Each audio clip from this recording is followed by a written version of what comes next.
జగన్మోహన్ రెడ్డి గారు అయా అమరావతి పేరుతో చేసేటువంటి అప్పు దోపిడీ లేదా రైతుల పట్ల మీరు చేస్తున్నటువంటి అరాచకాలు లేదా రైతులకు మీరు కల్పిస్తున్నటువంటి వ్యధలు వీటన్నిటినీ తప్పయా?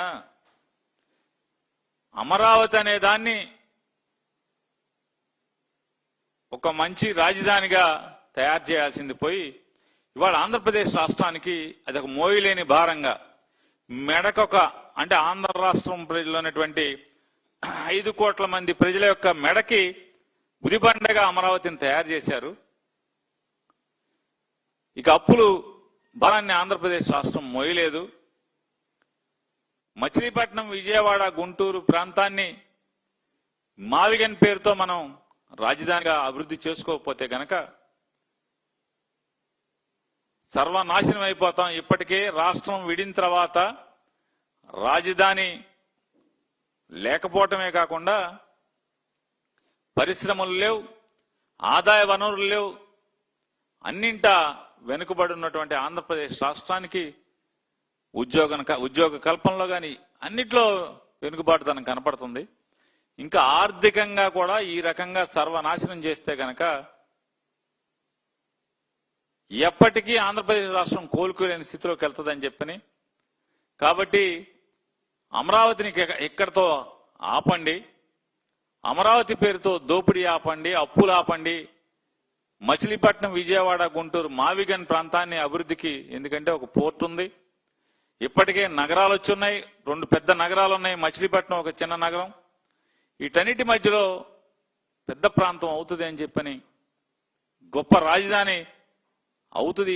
ఇవాళ కాకపోతే తక్కువ కాలంలో ఒక 10 ఏళ్లకో 15 ఏళ్లకో పూర్తవుతుంది, గొప్ప రాజధానిగా మారుతుంది, రూపాంతరం చెందుతుందని చెప్పని జగన్ గారు చెప్తే వెంటనే నారా చంద్రబాబు నాయుడులో, తెలుగుదేశం పార్టీలో, ప్రభుత్వంలో ఒక్కసారి ఉలిక్కి పడుతున్నారు వీళ్ళందరూ. తొట్టుబాటు వాళ్ళ సమాధానాలు, వాళ్ళ ప్రెస్ మీట్లు చూస్తుంటే, వాళ్ళ బూతులు చూస్తుంటే, వాళ్ళ శాపనార్థాలు చూస్తుంటే డొల్లతనం కనపడుతుంది. అమరావతి అనే దాంట్లో ఎంత డొల్లతనం ఉందో అర్థమవుతుంది. అమరావతిలో అవినీతి భాగవతం ఎలా జరుగుతుంది, ఆ భాగవతం కథా కమామిషి ఏంటి, లేదా దోపిడీ అనేది ఎలా అంచెలంచెలుగా దోచుకుంటున్నాడు నారా చంద్రబాబు నాయుడు గారు. అలాగే రాజధాని పేరుతో ఎమోషనల్ బ్లాక్మెయిలింగ్ చేసి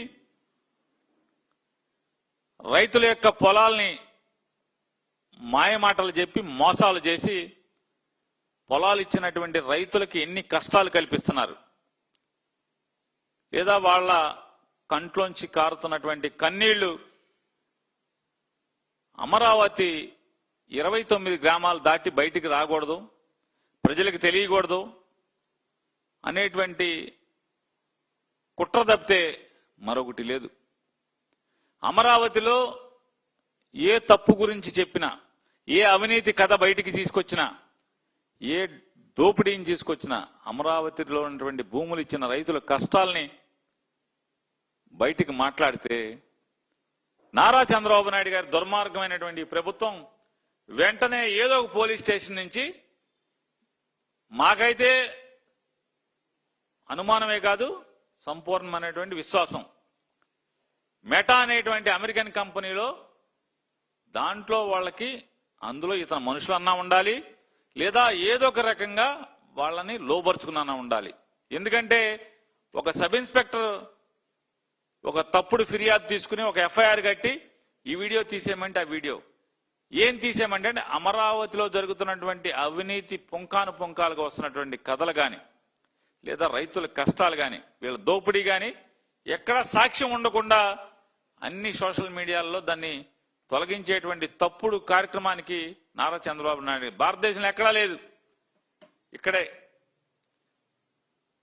దేశ రక్షణ కోసం లేదా తీవ్రవాదులు లేదా విధ్వంసకారులు మీద ఉపయోగించేటువంటి సాకుని చూపించి ఈ అమరావతి కథలు కానీ, లేదా చంద్రబాబు నాయుడు గారి ప్రభుత్వంలో ఉన్నటువంటి తప్పుడు అవినీతి భాగవతాలని బయటికి మాత్రం లేకుండా, సాక్ష్యం లేకుండా ఇవాళ మాట్లాడితే వీడియోని తెల్లారే డౌన్లోడ్ చేయించడం, ఆ మ్యాటర్ని డౌన్లోడ్ చేయటం, సోషల్ మీడియా మీద మొత్తం ఉక్కుపాదం మోపుతున్నారు. ఇది ఎన్నకాలం సాగుతుందా చంద్రబాబు నాయుడు గారు? మీకు అమరావతిలో జగన్మోహన్ రెడ్డి గారు వేసినటువంటి సాక్ష్యాధారాలతో కూడినటువంటి ప్రశ్నల పరంపర, ఒక్కదానికి సమాధానం చెప్పడవడు. ఎప్పుడు పూర్తవుతుంది నారా చంద్రబాబు నాయుడు గారంటే సమాధానం చెప్పరు. అప్పు ఎంత అవుతుందంటే సమాధానం చెప్పరు. ఈ లెక్క అమరావతి నిర్మాణం ఎన్ని లక్షల కోట్లకి ఇది వెళ్ళి ఆగుతుంది, ఎప్పటికీ ఎంత డబ్బుతో పూర్తవుతుందంటే చెప్పరు. సంవత్సరానికి వడ్డీ ఎంత కట్టాలంటే చెప్పరు. చెప్పకపోగా బూతులు, తిట్లు, శాపనార్థాలు. చంద్రబాబు నాయుడు గారు, ఆయనతో మంత్రులు. మన జగన్ గారు చెప్పారు, ఒక ఇంగ్లీష్ విలేకరు గారు అడిగింది, మరి మీరేమో మావిగాని అంటున్నారు కదా, మరి నారా చంద్రబాబు నాయుడు గారేమో అమరావతి ఇక దిక్కు ఈ రాష్ట్రానికి అంటున్నారు కదా, మీ స్టాండ్ అదే కంటిన్యూ చేస్తున్నారా అంటే, ఖచ్చితంగా దాన్నే మేము ఎన్నికల మేనిఫెస్టోలో తీసుకుంటాం. మావిగన్ అనేది మేము అభివృద్ధి చేయకపోయేది అంటే, ఇక నుంచి జగన్మోహన్ రెడ్డి గారి ప్రభుత్వంలో ఆంధ్ర రాష్ట్ర ప్రభుత్వం చేత పెట్టేటువంటి ఖర్చులు కానీ పెట్టుబడులు కానీ ఈ మావిగన్ ప్రాంతంలోనే జరుగుతాయి. అభివృద్ధి కూడా మావిగన్ ప్రాంతంలో చేయాలనేటువంటి మా లక్ష్యం. తద్వారా ఈ రాష్ట్రానికి నిజమైన సంపద ఎక్కడొస్తుందంటే ఈ మావిగన్ ప్రాంతంలోనే, మచిలీపట్నం, విజయవాడ, గుంటూరు ప్రాంతంలో మాత్రమే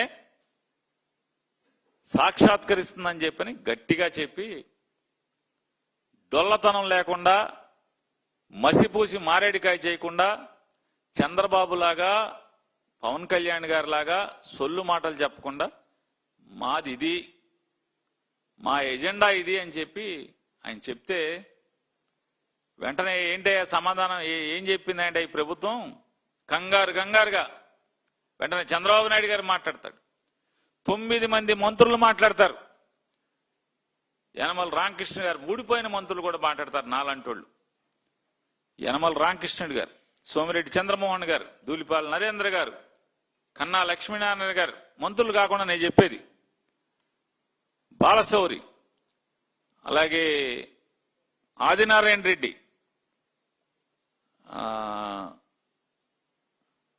పల్లా శ్రీనివాస్, గల్లా మాధవి, సుజనా చౌదరి, ఇట్లా వీళ్ళందరూ కానీ ఎమ్మెల్యేలు కానీ ఓకే తిట్లు, శాపనార్థాలు. 9 మంది మంత్రులు, చంద్రబాబు నాయుడు గారు, నారా లోకేష్ నాయుడు గారు,